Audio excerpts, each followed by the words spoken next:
പാറക്കൽ ഭാഗത്ത് വളരെ ദുരൂഹമായ സാഹചര്യത്തിൽ വാഹനം കത്തിക്കരിഞ്ഞ നിലയിൽ മൃതശരീരവുമുണ്ട്. ആളുടെ തിരിച്ചറിയാനുള്ള ശ്രമം നടക്കുകയാണ്.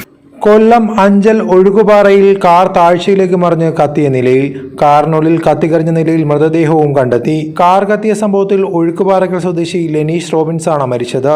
മൃതദേഹം പൂർണ്ണമായും കത്തിക്കരിഞ്ഞ നിലയിലായിരുന്നു.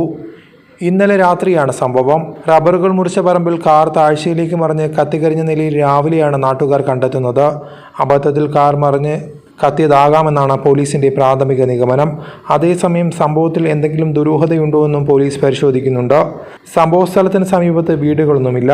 രാവിലെ കത്തിയ കാർ കണ്ട പ്രദേശവാസികൾ പോലീസിനെ വിവരം അറിയിക്കുകയായിരുന്നു. ഇത് ഒഴിഞ്ഞ ഒരു ഭാഗം എന്ന നിലയ്ക്ക് ചില ദുരൂഹതകൾ ഇതിൻ്റെ പിന്നിലുണ്ട് എന്ന് സംശയിക്കേണ്ടിരിക്കും. അപകടം മറ്റു വണ്ടിയുമായിട്ട് കൂട്ടിയിടിച്ച് ആകാം, അല്ലാതെ ഉള്ള സംഭവങ്ങളും ആകാം. നല്ല രീതിയിൽ അന്വേഷണം നടന്ന് ഈ ദുരൂഹത എന്താണെന്ന് പുറത്ത് വരേണ്ടതുണ്ട്. ന്യൂസ് കേരളം 24.